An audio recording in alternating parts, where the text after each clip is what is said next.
Jika ada selebrasi yang lebih cool daripada selebrasi milik Cole Palmer, maka itu adalah selebrasi Marcelino Ferdinand.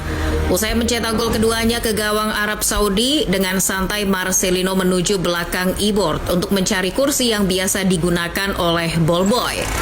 Posenya yang khas membuat beberapa orang akan menilai bahwa bocah berusia 20 tahun itu arogan. Namun, selebrasi itu terlalu epik untuk disebut demikian. Marcelino pun tak buru-buru menyelesaikan selebrasinya.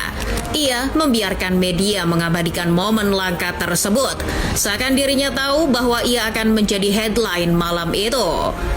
Namun selebrasi itu tak akan tercipta jika bukan karena kerja keras seluruh tim nasional. Lantas, bagaimana mereka bisa meredam kekuatan Arab Saudi yang pernah mengalahkan Argentina itu? Setelah unggul 2 gol, skor 2-0 pun bertahan hingga sang pengadil meniup peluit panjang. Para punggawa Arab Saudi pun langsung tertunduk lemas. Firas Al-Buraikan CS seperti lega karena wasit Rustam Lutfulin menyelamatkan mereka dari kekalahan yang lebih besar. Kemenangan atas Arab Saudi akan menjadi sejarah baru bagi persepak bolaan Indonesia dan ASEAN.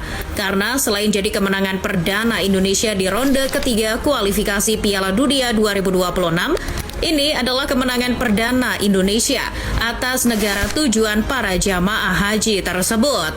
Sebelum laga ini, Indonesia telah 13 kali bertemu Arab Saudi tanpa menorehkan satupun kemenangan.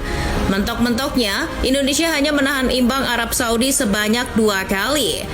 Yang makin membanggakan lagi, ini jadi kemenangan perdana wakil Asia Tenggara atas timnas Arab Saudi.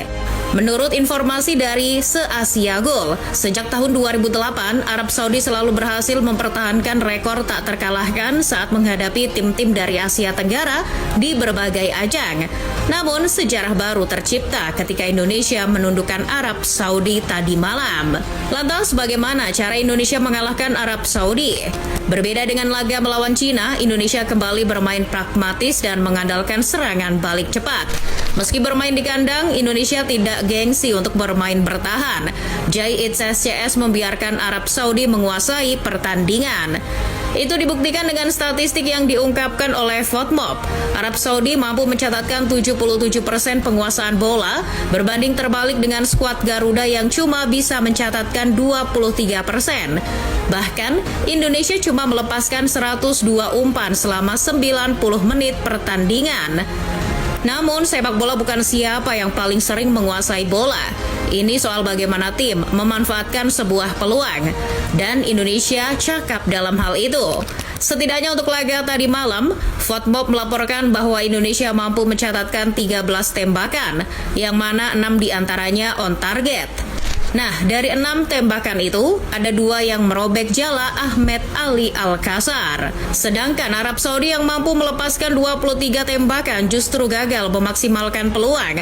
Dari banyaknya tembakan itu, hanya 3 yang menyasar gawang. Dan sialnya, ketiga tembakan itu mampu dimentahkan oleh Martin Paes. Sementara, 20 tembakan lainnya nyasar ke Tanjung Priuk. Selain memaksimalkan peluang, Indonesia juga berhasil membuat pertahanan Green Falcon kocar-kacir dengan rotasi dinamis di lini depan. Ketiga pemain Indonesia yakni Ragnar Oratmangun, Rafael Streit, dan Marcelino Ferdinand sering bertukar posisi. Itu membuat pemain lawan kebingungan antara harus man-to-man marking atau penjagaan daerah. Keputusan Sinteyong untuk menurunkan Marcelino Ferdinand sejak menit awal menjadi kunci keberhasilan di laga melawan Arab Saudi. Selain memborong 2 gol sekaligus, pemain berusia 20 tahun ini menunjukkan kolaborasi yang apik dengan Rafael Streit dan Ragnar Oratmangun di lini depan. Peran free roll-nya justru menciptakan harmoni yang luar biasa. Dibandingkan dengan Yakob Sayuri, Marcelino menawarkan karakter permainan yang berbeda. Ia lebih sering masuk ke kotak penalti, sementara Yakob cenderung bermain melebar. Strategi ini membuat Indonesia tidak kalah jumlah di kotak penalti. Itu dibuktikan dengan gol pertama saat Marcelino mampu berdiri bebas di kotak penalti lawan. Selain karena pergerakan tanpa bola dari Rafa dan Sandi yang menarik pergerakan bek lawan, di situasi itu Marcelino juga jeli dalam membaca ruang kosong. Setelah melepaskan umpan kepada Wak Haji Ragnar, Marceng berlari untuk menemukan ruang tembak di kotak penalti. By the way, fake shot yang dilakukan Marcelino juga juga sudah tepat. Itu berhasil memanipulasi blocking pemain lawan. Beberapa rekor pun diciptakan oleh Marceng.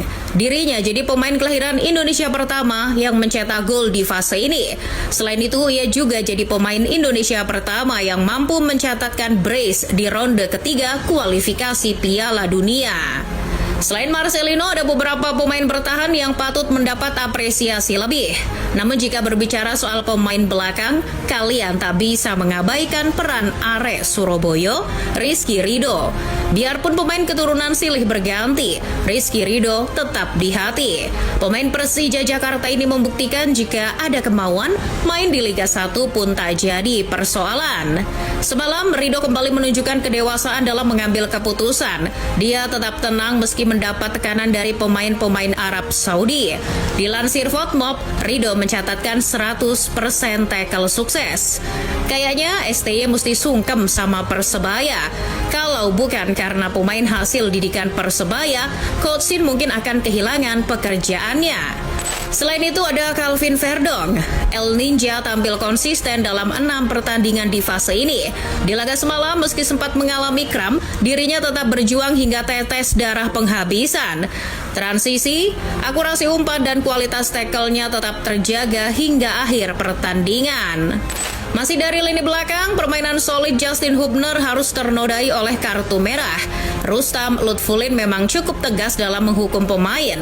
Di pertandingan semalam, Rustam bahkan sudah mengeluarkan 8 kartu kuning dan 1 kartu merah. Selain Hubner, Ragnar Oratmangun jadi salah satu sasaran wasit. Dirinya terkena kartu kuning di menit 90+2. Dengan begitu, Hubner dan Ragnar dipastikan absen di pertandingan selanjutnya melawan Australia. Ini sebuah kerugian, mengingat keduanya adalah pilar utama di skuad Indonesia. Tapi kalian tak perlu risau, karena di bulan Maret nanti Indonesia akan tetap terbang ke Australia dengan kekuatan penuh. Karena posisi Justin bisa digantikan oleh Miss Hilgers atau Kevin Dix, sedangkan posisi Ragnar bisa diisi oleh si anak baru, Ole Romani. Tak cuma jadi ajang bancaan bagi seluruh masyarakat Indonesia, kemenangan atas Arab Saudi juga jadi ajang balas dendam bagi Sinteyong. Jauh sebelum memimpin laga semalam, STY sudah lebih dulu bersua dengan tim asuhan Hervé Renard pada tahun 2017. Kala itu, STY masih menukangi Korea Selatan, sedangkan Hervé masih dengan timnas Marokonya. Meski datang dengan skuad terbaiknya, Korea Selatan harus mengakui keunggulan Maroko dengan skor 3-1. Maka dari itu, kemenangan semalam terasa lebih berharga bagi STY karena dia mampu membuktikan kelasnya di hadapan Hervé. Namun dari semua yang tersaji tadi malam, yang terpenting adalah hasil. Kemenangan 2-0 ini bikin Indonesia menghidupkan lagi asa menuju Piala Dunia usai naik ke urutan ketiga klasemen sementara grup C. Meski memiliki poin yang sama dengan Arab Saudi, Indonesia unggul head to head. Dengan torehan 6 gol, Indonesia jadi tim paling produktif setelah Jepang. Sedangkan Arab Saudi cuma bisa cetak 3 gol. Jadi biarpun selisih golnya sama-sama -3, Indonesia unggul produktivitas dan head to head karena tak pernah kalah dari Arab. Laga semalam juga mempengaruhi ranking FIFA Indonesia.